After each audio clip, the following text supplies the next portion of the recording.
Buenos días, CryptoLover. Feliz domingo para todos. Espero que hayan tenido una muy bonita semana y que esta nueva semana esté llena de muchos éxitos y de muchas bendiciones. Bueno, también aquí los invito para que entren a mi página web, lopezNQ.com, hasta ahora, y se registren para que puedan recibir mi análisis de pre-market a su correo todos los lunes. El día de mañana debería estar llegando para los que se registren el día de hoy.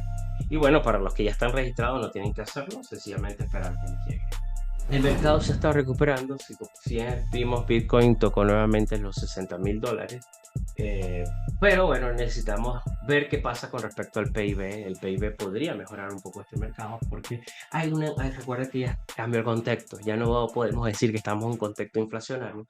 Ya tenemos que empezar a ver el mercado con un contexto recesivo, pues la narrativa va a cambiar completamente buscando eso. Por lo tanto, la reacción del mercado a los diferentes estímulos de los indicadores va a ser completamente diferente a un contexto inflacionario.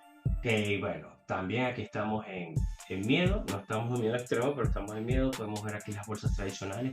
Vamos a tener, lo vimos una semana bastante verde y bueno, aquí sí es importante entender de que hasta invertir obviamente en un contexto recesivo también cambia radicalmente. Por ejemplo, en un contexto recesivo, las compañías de lujo comienzan a caer, las compañías de primera necesidad, por ejemplo, de servicios, las utilidades, posiblemente las financieras caigan. Cambia un poco el dinero de este patrón, posiblemente empiece a migrar hacia otros activos. Por ejemplo, hay que empezar a invertir en compañías que tengan baja deuda o que tengan o esté pasado o que su deuda sea muy por debajo, sea mínima, que no tengan o que sea mínima. Esas son las compañías que normalmente les va bien.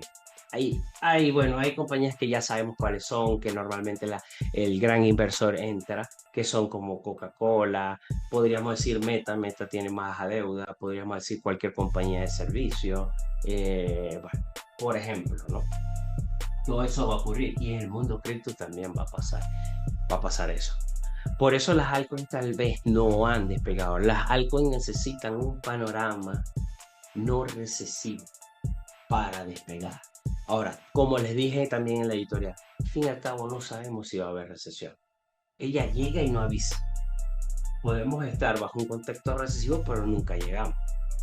Podemos estar en un contexto de expansión cuantitativa y no llega la recesión. Eso es impredecible. No hay manera, no hay fórmula, no existe ningún tipo de análisis que confirme la llegada de una recesión. Hay indicios, hay amenazas que podemos ver. Sí, hoy vimos tres amenazas, pero no garantizan nada. Aquí vemos las altcoins, hay un mix entre verdes y rojas. Nelson, ¿esta semana toca doble o...? Estamos por los $60,000. Yo lo haría sencillo. Si hubiésemos tenido estuviésemos por debajo claramente de los $60,000, yo lo hubiese hecho doble, pero yo lo voy a hacer sencillo, normal. Y bueno, aquí seguimos teniendo nuestro gran target, está allí como la meta, ahí está la final de la maratón o tal vez el inicio de la maratón, no lo sabemos. ¿Cómo lo vemos? Ese dinero que está allí, toda esa liquidez que está allí, podría ser el fin de todo esto que esté estancado, podríamos decir que es la meta, pero podría ser el inicio del bull market, por lo tanto, se podría tomar como el inicio de esa maratón que vamos a tener. Y ahí está, y la seguimos viendo y cada vez que la vemos más amarilla, hay más. Los diferentes ETF, bueno, BlackRock no deja bajo ningún concepto de comprar, como podemos notar aquí, y creí que él no deja de vender. La antítesis. Completamente lo opuesto, hacen exactamente lo opuesto. Fidelity está haciendo un mix, a veces vende, a veces compra. Lunes fue positivo, martes fue positivo, el miércoles fue bastante negativo y jueves positivo, viernes positivo. En la semana podríamos decir que tuvo un balance positivo todo el comportamiento de los ETF durante. Ahora, si nos vamos a Ethereum, Ethereum sí le ha costado mucho más. A pesar de que desde que se lanzó hay 14.3 mil Ether que han ingresado a los diferentes ETF, pero la cantidad que ha vendido de Ethereum que ha vendido Grayscale es descomunal. Ahora también ha comprado ciertas cosas. Muchos me han preguntado, Nelson, ¿por qué Grayscale tiene dos ETF? Bueno, recuerden que Grayscale tenía un fondo de inversión de Ethereum antes del ETF y tenía de Bitcoin antes del ETF de Bitcoin y que esos mismos fondos los convirtieron en ETF.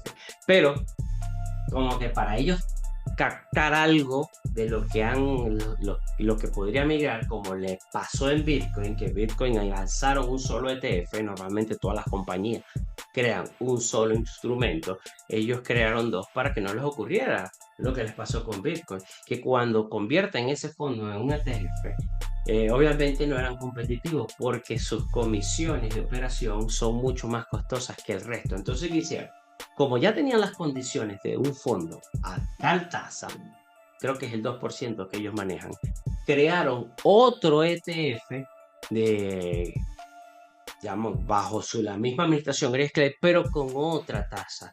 Si no me equivoco, es 0.5, casi la cuarta parte de lo que pagan en operación con el antiguo fondo. Entonces, por eso hemos visto que ha pasado Ethereum de un ETF a otro. De este ETF ha pasado a este. Por eso, están migrando de pagar 2% de operaciones a pagar 0.5%. Y el resto de los ETF son más económicos que ese 2% que ellos cobran. Por lo tanto, bueno, y sin decir, ahora tú me dices, Nelson, pero ¿por qué no salieron de Grayscale y se metieron todos en el nuevo de Grayscale? Bueno, hay que entender también que el de BlackRock atrapa mucho comercialmente y sentimentalmente. Adicional a que tiene mayor mercado. BlackRock maneja muchos clientes y muchos inversionistas a nivel mundial y obviamente va a ofrecer sus ETF, no va a ofrecer ETFs de la competencia. Por lo tanto, los mayores ingresos siempre los van a tener los instrumentos financieros de BlackRock porque ellos manejan la mayor cantidad de dinero en el mundo. Vamos a ver aquí ciertos indicadores que replican que estiman el precio de Bitcoin. Aquí vamos a estar, bueno, con la repetición del ciclo anterior. Este es el repeat del ciclo anterior. Nosotros estamos aquí donde está esta rayita, fíjense, ¿no? 18 de agosto. Estamos aproximadamente a un precio de $60.000, como dice aquí. Y la media móvil está de 200, dice que está en 62.700, por debajo de la EMA de 200. De la EMA no, de la media móvil, perdón. No es exponencial, es media móvil simple. Ok, si extrapolamos el ciclo anterior, a partir de aquí, tenemos este mismo movimiento. Fíjense que estas son iguales, ¿no? Son dos movimientos iguales. En teoría, el pico máximo de ese ciclo se hubiese sido entonces casi $400.000. Casi $400.000 llegaría si tendríamos un comportamiento parecido. Yo no sería tan atrevido, pero sí me gustaría verlo por lo menos en ese rango, en el rango inferior con el rango superior. O sea, lo podríamos ver de 200 a 400.000 como excepcional. Si llegamos a 400.000, para mí sería algo excepcional. Si superamos los 200.000, yo lo vería algo óptimo. Y de ahí para arriba, cualquier target me haría bastante feliz realmente.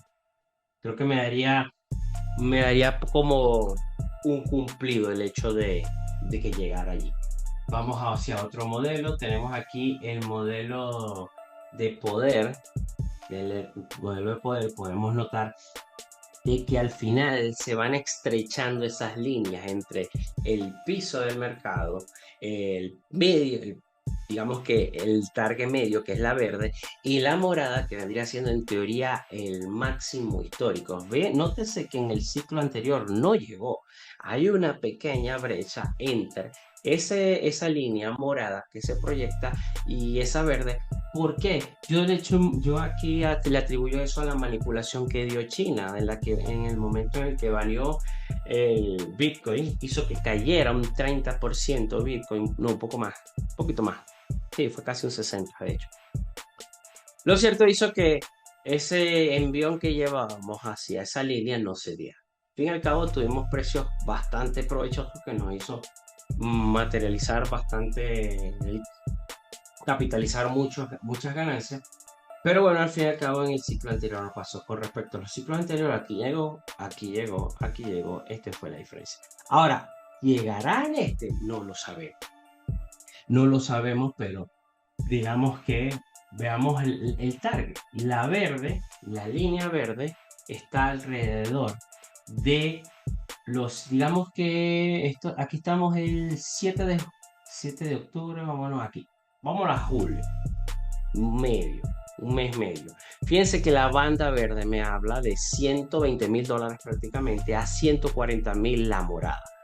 Si ya en el ciclo, en el modelo anterior, llegar a 400,000 me parecía bastante, aquí lo veo mucho más exagerado, por lo tanto, creería que tampoco llegaría a esa línea verde. Pero fíjense que ya vemos números un poco, comienzan a rimar. Yo apuntaría a un punto medio entre esas dos cosas, ¿no? Vámonos a otro modelo. Este es el modelo de, bueno, donde comparamos los diferentes bull market. Aquí no solamente te va a comparar el ciclo anterior, sino todo.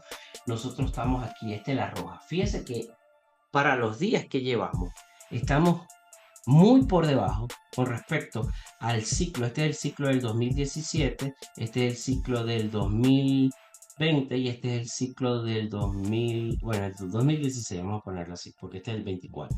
Y este sería el ciclo del 2012, ¿no? En el del 2012, si tuviésemos el impulso del 2012, estuviésemos en los casi, vamos a ver, hoy a los 200, estuviéramos en $260,000. Si estuviéramos en el ciclo del 2020, estuviésemos en 164,000. Y si estuviésemos en el ciclo del 2016, estuviésemos en un precio de 127,000. Estamos muy por debajo. El mercado, si bien es cierto, hizo un ciclo o hizo un máximo histórico antes del halving que nunca ocurrió, ha venido lateralizando tanto que se ha retardado un poco el accionar de ese bull market, pero no importa, no pasa nada. Fíjense que aquí llegamos a máximo histórico, coincide con este y coincide relativamente con este. Podríamos decir que si vemos esta tendencia, podríamos estar llegando aproximadamente a los 300, casi al año del halving. Casi al año del halving podríamos estar teniendo. Ahora, si llegamos al año del halving, a ese máximo histórico, vamos a borrar esto que está acá, y nos ponemos en el máximo, yo creo que va a ser como la teoría de los máximos decreciente, también es más alargado. Digamos que podría, fíjense, que si tuviésemos el impulso del ciclo del 2020, el máximo histórico podría llegar a los $220,000. Parece un poco más a la realidad. El máximo histórico no sería sería este, perdón. Aquí. Sería 900,000, demasiado. O sea que el ciclo del 2016 no creo que sea. Y del 2012 mucho menos, que si tal caso con ese impulso que tuvimos en ese año, podríamos llegar a 2,5 millones. Este no creo que sea, este no creo que sea, este es el que más se adapta. Y el máximo histórico para, si tuviéramos el mismo interés, impulso e ingreso de dinero del ciclo anterior, podríamos estar superando los $230,000 aproximadamente, que me parece un precio bastante razonable con las expectativas de mercados que podríamos tener para luego caer, ¿no? Es importante entender, si nosotros no tenemos un PIB negativo de aquí a diciembre, posiblemente este escenario sea bastante aceptable.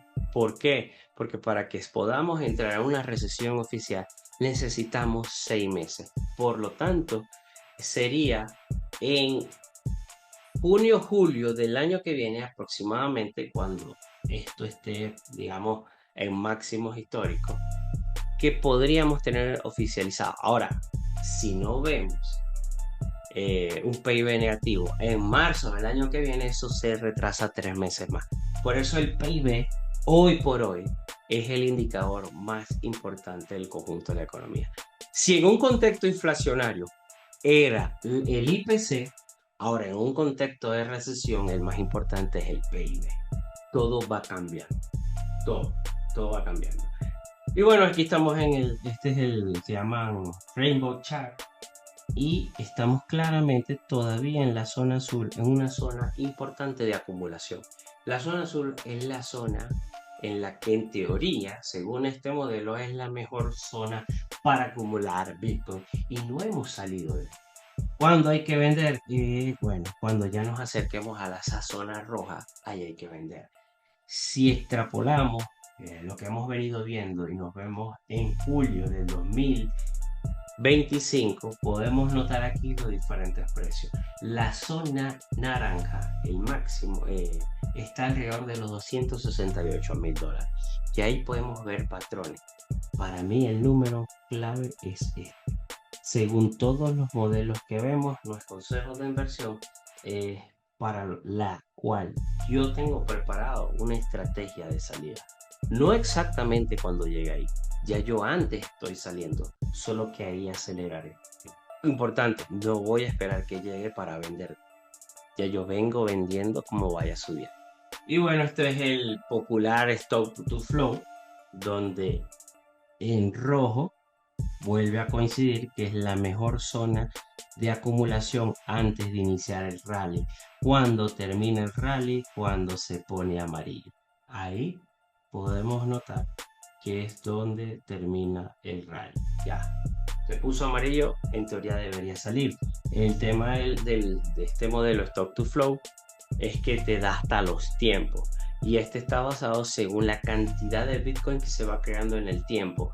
Ahora, ¿cómo ve esto? Esto sí lo ve bastante exagerado. Fíjense que para ello el máximo está alrededor de 1 millón. Para mí este modelo quedó ya bastante. Para mí este modelo perdió en el ciclo anterior. No alcanzó el precio que ellos estaban proyectando, que era superior a los $100.000. Y puedes notar que de hecho está muy por debajo de la línea, siempre estuvo allí. Obviamente hubo ciclos en los que superó claramente, pero siempre estuvo bastante pegadita a esa línea de tendencia. Pero bueno, pero lo tomo, me gusta por el tema de que te extrapola la cantidad de días en los que puede estar, ¿no?